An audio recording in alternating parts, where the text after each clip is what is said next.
professor Marco Armiero é um historiador ambiental e um pesquisador muito importante também para a formação das discussões de história ambiental na Itália, né?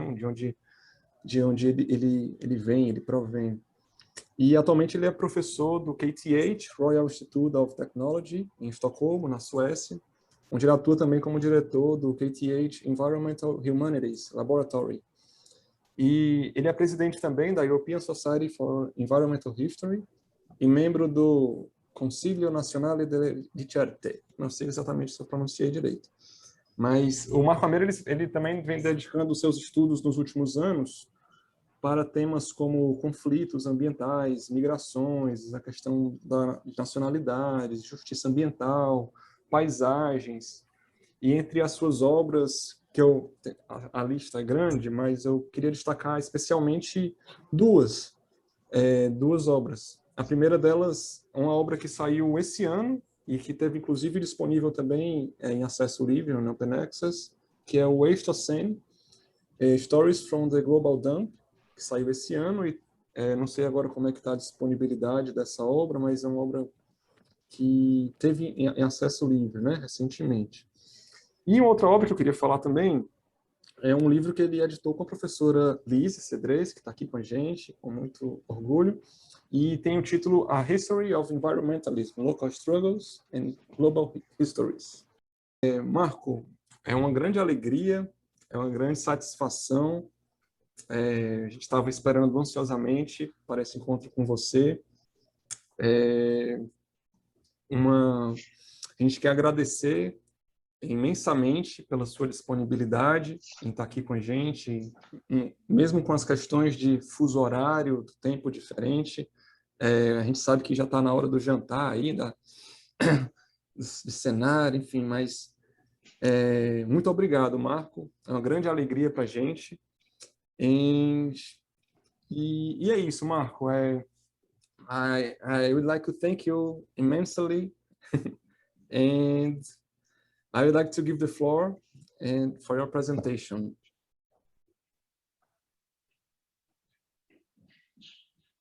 Thank you, Gabriel, for your presentation. I am very sorry that I need to speak this terrible English, but I feel that maybe it's a good way for us to understand each other. I am pretty sure that Italian and Portuguese is pretty close, but maybe, I don't know, maybe, you know, after so many years as an immigrant abroad, I am not even so sure that I speak a good Italian. Maybe.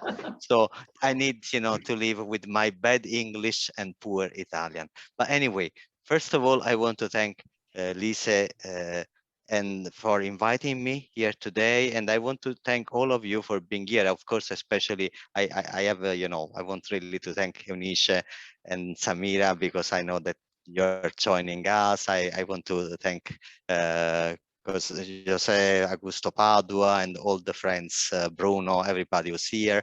And thank you so much for giving this opportunity. I feel really at home. I think that, I mean, if there is something special about this pandemic, which is terrible, and I must also add that I really want to express all my solidarity to you. I mean, the news coming from Brazil, also from India, I think especially from these two countries. Of course, I mean, I am not so sure, because unfortunately also the news are not arriving so easily everywhere. But at least from Brazil and India, the news are pretty scary, and I am really with you. I really hug all of you, and I hope that you and your dears are in good health and good spirit. And yes, so, but I really feel at home.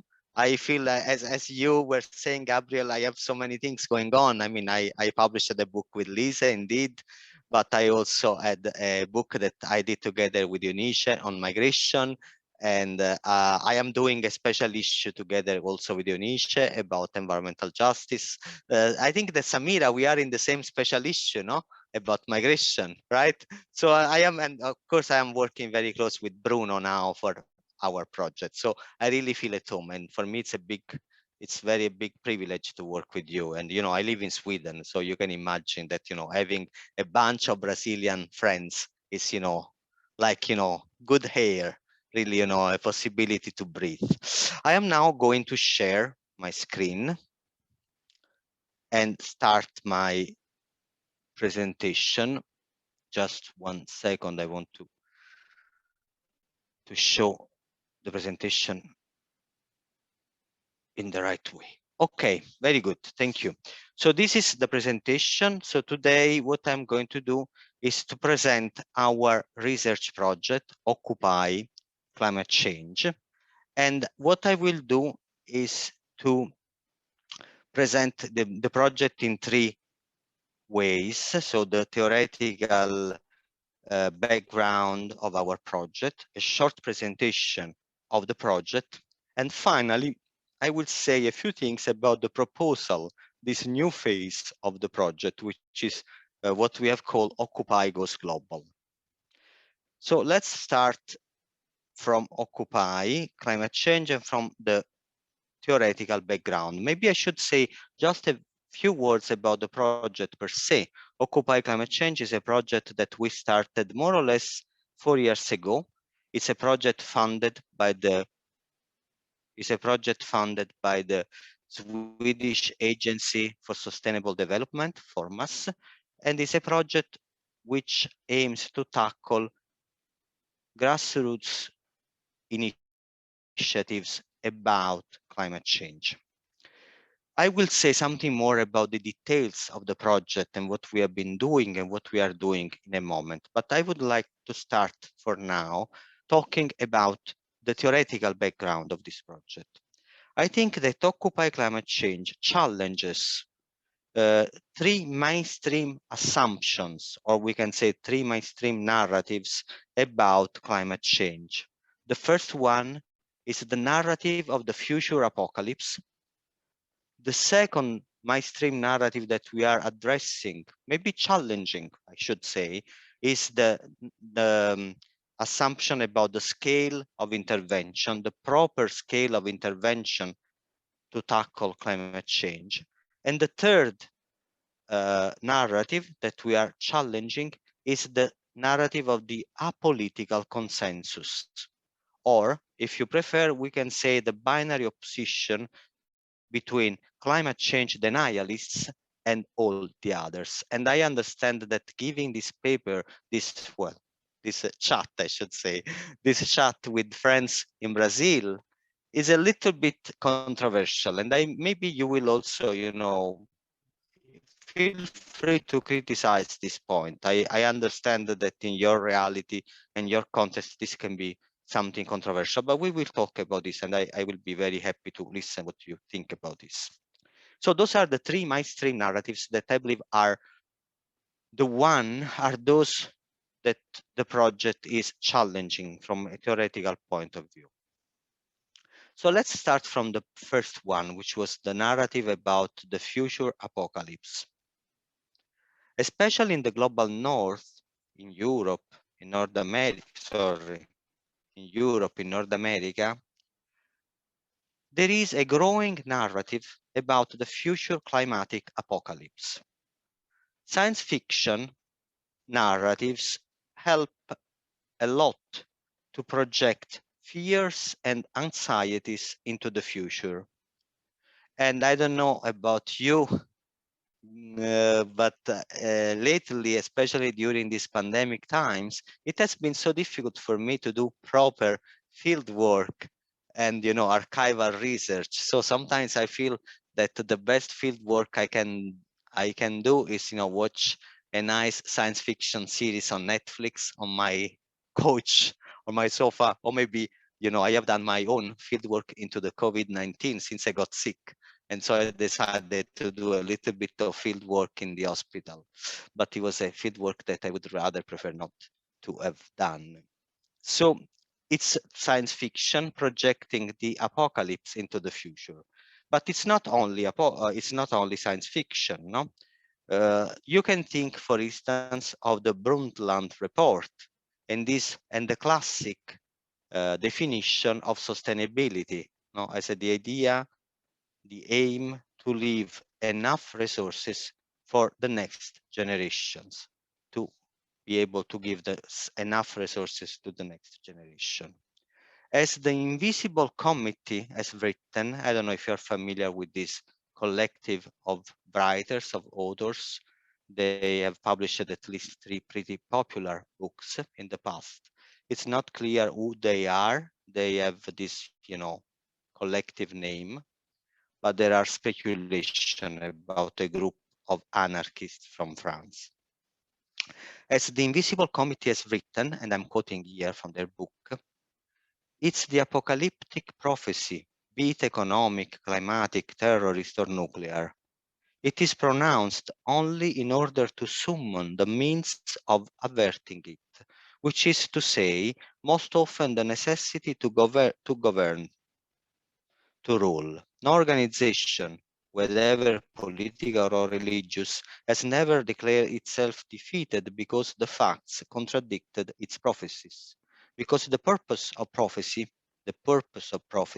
is never to be right about the future, but to act upon the present, to impose a waiting mode, passivity, submission, here and now.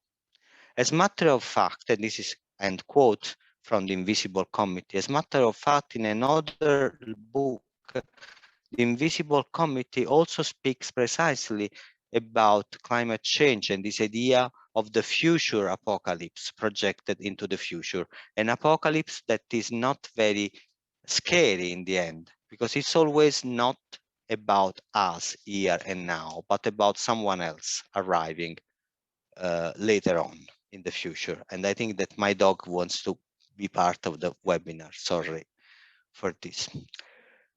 We can say that there is an almost uncomfortable apocalypse which does not touch us in the global north. And it is just a way for us to be better environmental citizens, as well as it might well serve to impose an emergency regime which will deploy the expertise and technical apparatus to save us from the apocalypse. So this discourse about the apocalypse is both a way to neutralize action today, to postpone the problem in the future, but eventually even to impose a certain regime of emergency which can actually reproduce injustice rather than address the very problem that we want to address. The other problem about the apocalypse is also the issue of the temporal scale, of the temporal perspective of the apocalypse. In our project, in Occupy Climate Change, what we do is also to acknowledge that, for instance, for indigenous people, indigenous communities around the world, the apocalypse is in the past, not in the future. As Kyle White has written, it is crucial to interrogate the ways in which those indigenous communities have survived their apocalypse. And also, the apocalypse is not in the future, but is happening now, in this precise moment. It's true that many times this apocalypse is displaced, occurring far away from where we live. But it is not always happening so far away as we might think. And this is precisely what is happening with the pandemic, I guess, but sometimes what is happening more in general in our cities, where subaltern people and other species are paying now, here and now, not elsewhere and in the future, but here and now, the price to climate change. But I should also add that sometimes subaltern communities and other species are also paying the price, not only for climate change, but also for our measures to tackle climate change. And this is something that maybe we are not looking at them enough. So we need to shift from a prophecy mode to an historical mode, an historical narrative. The second mainstream narrative that the project that Occupy Climate Change is tackling, is challenging from a theoretical point of view, is the scale of intervention. Climate change is the realm either of state or interstate interventions, of global intervention, or of individual choices. We might say that climate change seems to be made either at the COPs, so at the Conference of Parties meeting, or in the supermarket, where we need to buy, you know, the right foods and doing the right do our grocery shopping in the right way, as individual, as families, and so on. With Occupy Climate Change, what we are trying to do, what we wish to do, is to recover both the power of collective actions and of community experiences happening everywhere in the world. Although we are deeply connected to grassroots approach, and here in the slide, you see two examples. In one case, you have a teaching in the street with the Fridays for Future students. They invited us to talk about climate change. And below is actually an urban gardening project in a working class neighborhood in Naples, where people have started to reclaim an abandoned urban park. But instead of having, you know, a park only for leisure, they've decided to grow food in that park. And this is also very interesting, I think, you know, the way in which we perceive nature. So what is nature? If nature also something that we can use, or just we need to enjoy, contemplate nature for our free time, for our outdoor activities. The third narrative that the project is trying to challenge from a theoretical point of view is the apolitical consensus. The geographer, the critical geographer Eric Swingedo, among other scholars, he has argued that climate change has become the ultimate post-political discourse or device, a space of hyper-consensus where the only thing needed is to follow the guidance of experts. And here I am moving on difficult ground, I think. Now, of course, I am not against, let me say once more, I am not against science or experts at all. And I also realize that in some countries and contexts, you know, the situation with scientific truth is so shaky and worrying is that my talk and my argument can also be a bit questionable. However, here we are among scholars. We are not having, you know, I am not on television. I am not talking to, you know, a broader public, just to a group of friends, colleagues, scholars. So can we still keep a space to discuss about science in this world? I mean, is people like Trump or other, you know, leaders around the world, did they make us so squeezed that we can only, you know, say, I believe in science, I do, right? Of course, I believe in science, I do, but I also believe in critical thinking. I also believe that we need to think with, against, and together with scientists. So, for instance, while I believe that acknowledging human-induced climate change is very important, is crucial, and there are still denialists, no? Even questioning the very existence of climate change induced by humans, I need also to add that anyway, the basic assumption in the middle of this slide, climate change is real and is created by humans, is not solving all the problems. It's solving a lot, is helping a lot, but it's not solving all the problems. Because, for instance, we can have still very different, even antagonist political options. And you see some options here in the slide. Without a strong political stance on social justice and democracy, climate change can also worsen conditions for subaltern communities and non-humans. We can think about the REDS schemes. We can think of gated communities and gentrification. We can think of taxes hitting the commuters and not the fossil fuel corporations, and I'm thinking here about the yellow vests in France. Was it a climate change measure? So if we hit the people who need a car to work in Paris because they cannot afford a nice, apartment on the Champs-Élysées, is this a climate change politics that we want to foster? I mean, if the alternative is, okay, everybody's free to use, 3 cars at the same time, well, of course, so you might be right. But if you want to actually discuss about the politics of climate change, we might think differently. And so acknowledging the existence of climate change, acknowledging that it's real, acknowledging that it's caused by humans, still leaves space. Do we want the growth or do we want electric car? And in Sweden, for instance, they believe a lot in electric car. Just they don't want to hear from where the lithium in their battery is arriving. They don't want to think about, when you plug in the wall, it's magic. Electricity is coming from somewhere that you don't want to know where, right? I understand that electric car can be a solution in, especially in the cities, in downtown centers and so on and so forth. But I do also think that we as critical scholars need to ask these more difficult maybe questions. So again, I hope that my point is clear.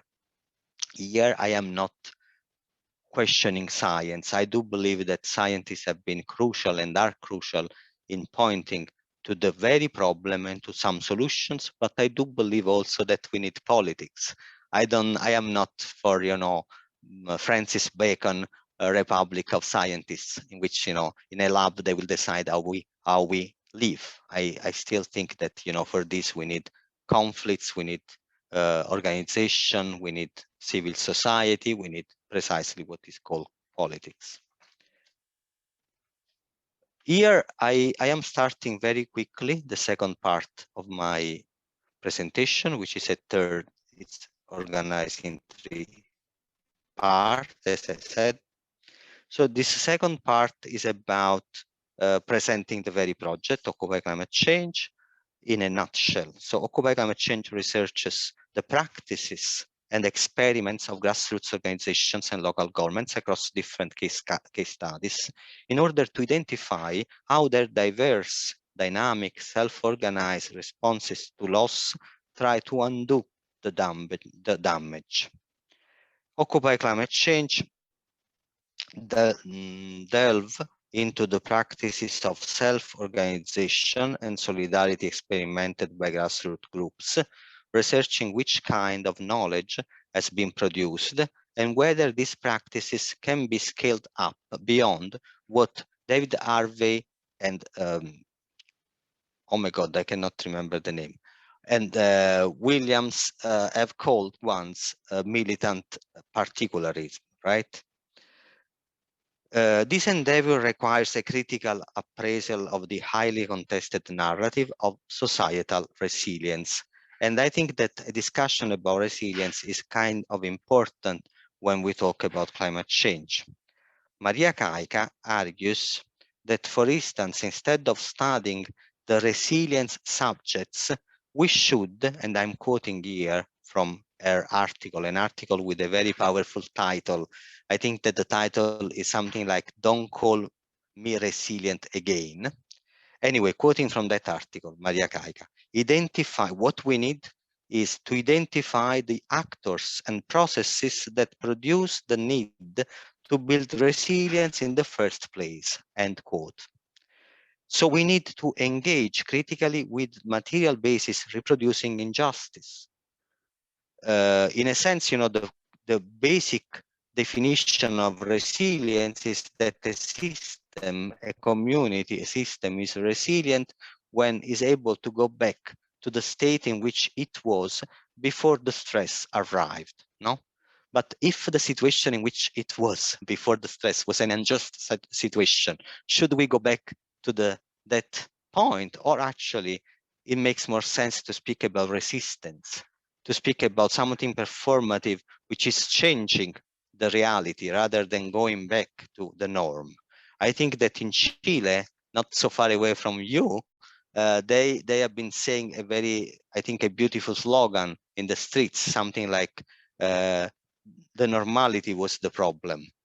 So this is also a very big rhetoric with the pandemic. Now, many times people are saying in Europe, at least, we need to go back to normality, assuming that normality was a wonderful world where all the rich people were free to go around and fly and go on vacation. But you know, for poor people from Africa dying in the Mediterranean, the pandemic has not, you know, stopped traveling. Traveling was stopped also before, because the normality was the problem. So in this sense, I do believe that we need to reflect about the concept of resilience. In order to broaden climate change experiments, and I am using here a definition by Vanessa Castambroto in 2013, beyond the formal policy realm, we focus in Occupy Climate Change on something that Ashley Dawson has called extreme cities in a book he published in 2017 by Verso. Extreme cities are cities where multiple inequalities overlap to create new gendered, racialized, embodied, class-based threats to sustainability. Thus, Occupy Climate Change delves into the practices of grassroots groups' experiments by exploring in particular the kind of knowledge being produced and whether this can be scaled up. The project blends conceptual and empirical lines of investigation by developing a vocabulary for resistance to uneven climate impacts and by analyzing in-depth case studies in the city of the global north and south. In the project, we have started, I mean, the base of the project was a research project on 5 cities. It was the cities where New York, in New York, Occupy Climate Change has studied the Occupy Sandy movement, the Less Ready initiative based into the Puerto Rican neighborhood, and the Harlem-based environmental justice organization We Act. In Naples, we have studied the long-lasting struggle for environmental justice and how these struggles, which were waste-based, that were struggle around toxic waste, how this struggle have intersected with the new climate movement, especially building a coalition of grassroots organizations. In Istanbul, we have worked on the construction of a new airport and the struggles to save a forest, which the airport would have destroyed. Well, in Rio, you know everything. I don't need to say anything to you, but Lisa and her team have been working on Moro da Babilonia, on the reforestation project happening in the favela as both an ecological project, but also an identity project. So it was reclaiming at the same time the ecology and the history, the memories of the favela. In Malmo, in Sweden, Malmo is a small town in the south of Sweden. In Malmo, we have studied the greening of the city as a gentrification process. Basically, they have started a very resilient, climate change resilient neighborhood, destroying the previous one, which was much more, you know, diverse in terms of migrants and, you know, class. And so in this sense, a climate change proofed neighborhood is also a gentrified neighborhood. In each city, we have tried to form hybrid research collectives, putting together researchers, but also informal researchers, acknowledging that knowledge is produced in many different, diverse ways.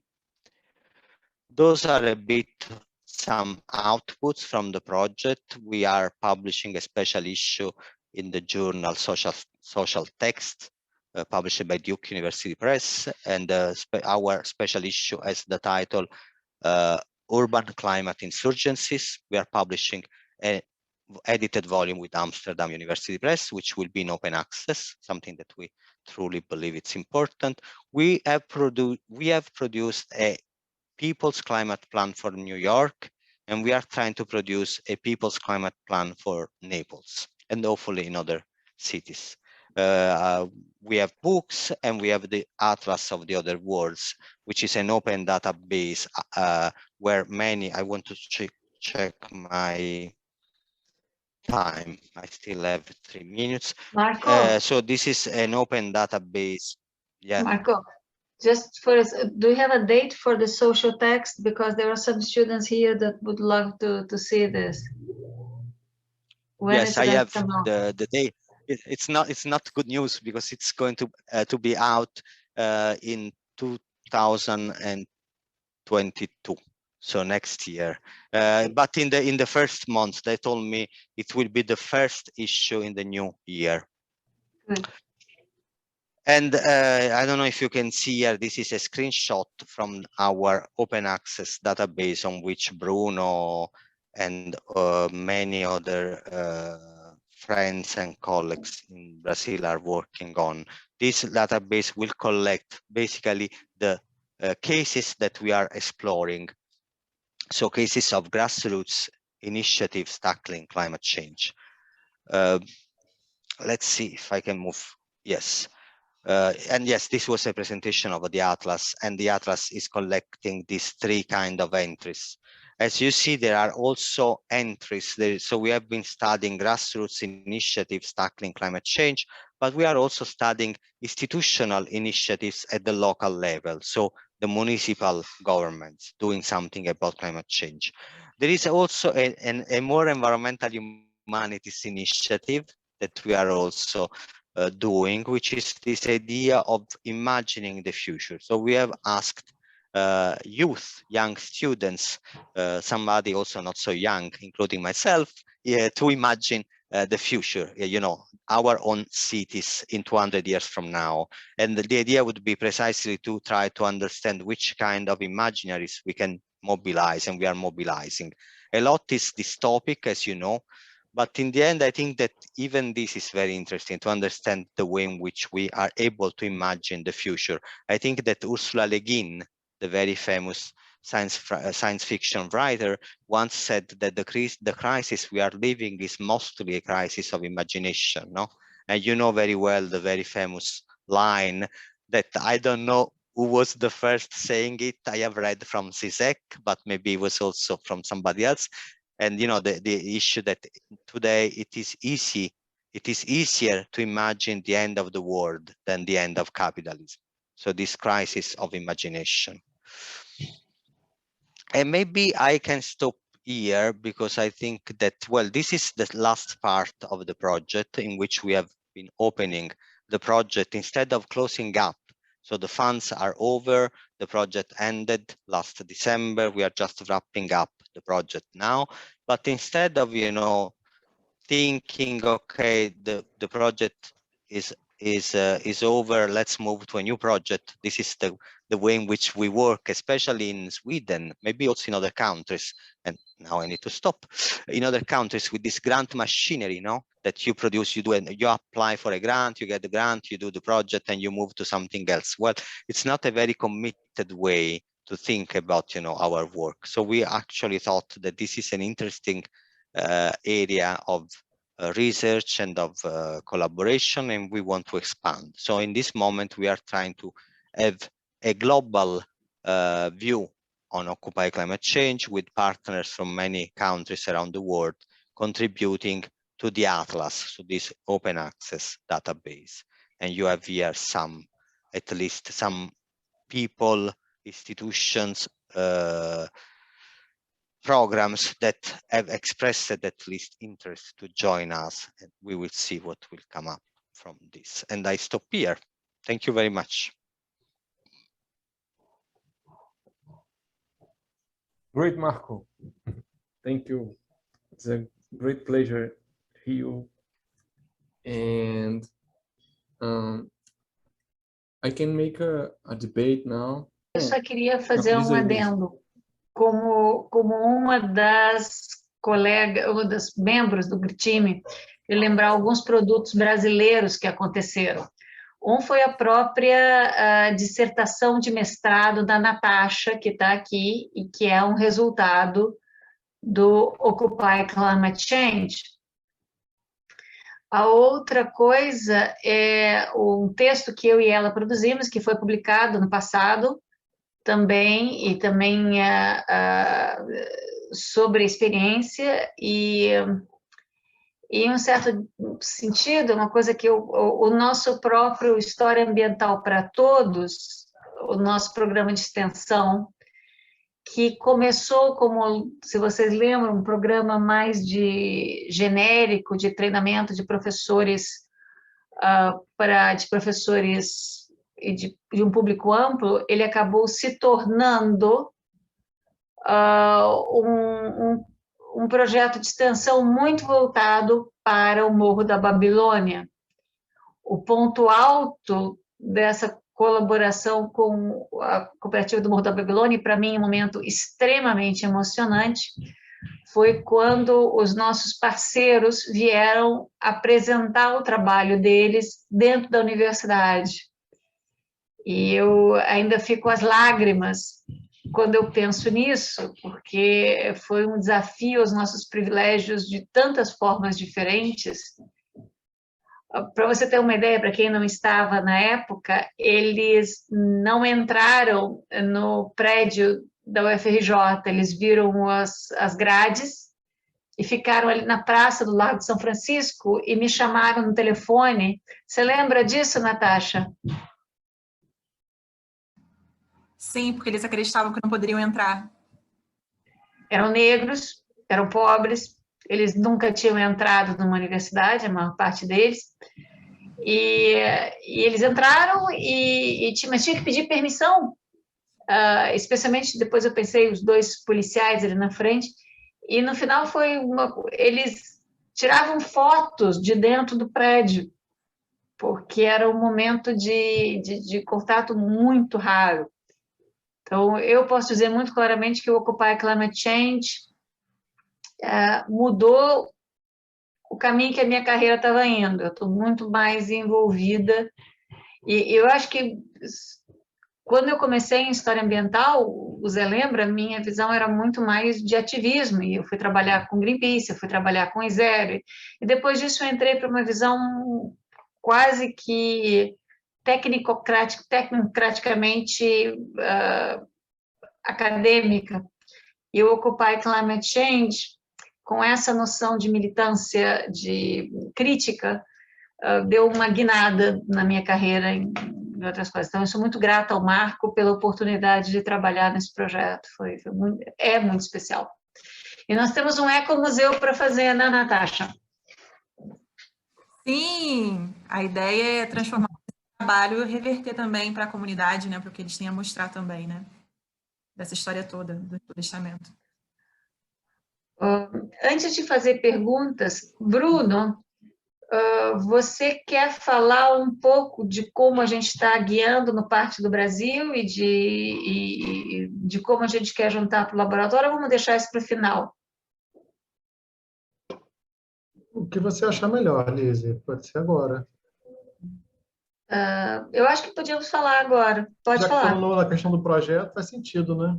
Uhum. Para quem... Todos já sabem, né? A gente já chamou para participar, temos uma lista aí com muitos interessados em fazer os verbetes, as entries, as entradas lá para os 3 tipos, né, de colaboração. A ideia é uma ideia bem legal que o próprio Marco fala, que traz esperança, né? Traz um modo assim de que outros mundos são possíveis. O próprio nome do Atlas é Atlas de Outros Mundos.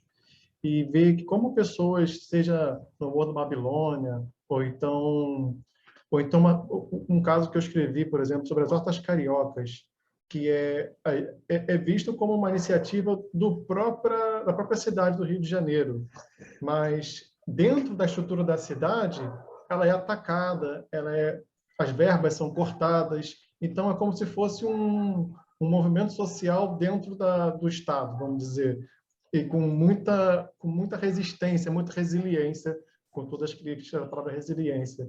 Então a gente vai vendo assim como essas histórias vão acontecendo de maneira que nos traz, ao mesmo tempo, conhecimento e e armas para lutar, né? Armas para transformar, lutar no sentido de transformar.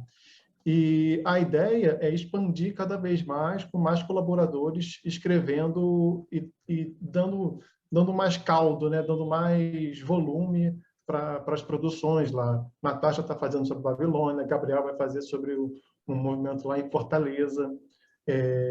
Tem o pessoal de uma rede de ecologia rede de políticos, né? Como é que é? Ecologia política urbana. Então, rede de ecologia política urbana, que eu entrei em contato ontem com eles, de novo, assim, restaurando a ideia do grupo. Então, eles são da América Latina toda e estão interessados em escrever. Então, a ideia é muito boa, mas, ao mesmo tempo, a adesão à ideia requer um compromisso. E o compromisso que é o limite para ter o produto final é o compromisso de achar legal e sentar e fazer o texto, fazer a ideia. Então, segue assim aos membros do grupo aqui presentes, sempre ter a ideia assim, de um verbetezinho a mais, uma iniciativa em Brasília, uma iniciativa no Norte, né? Temos colegas do Sul aqui também, e trazer cada vez mais, ampliar isso, tanto no sentido de escrever, que é a nossa função como acadêmicos, a nossa missão, atividade é a escrita, é a palavra, e escrever sobre iniciativas que trazem esperanças, acho que é bem legal.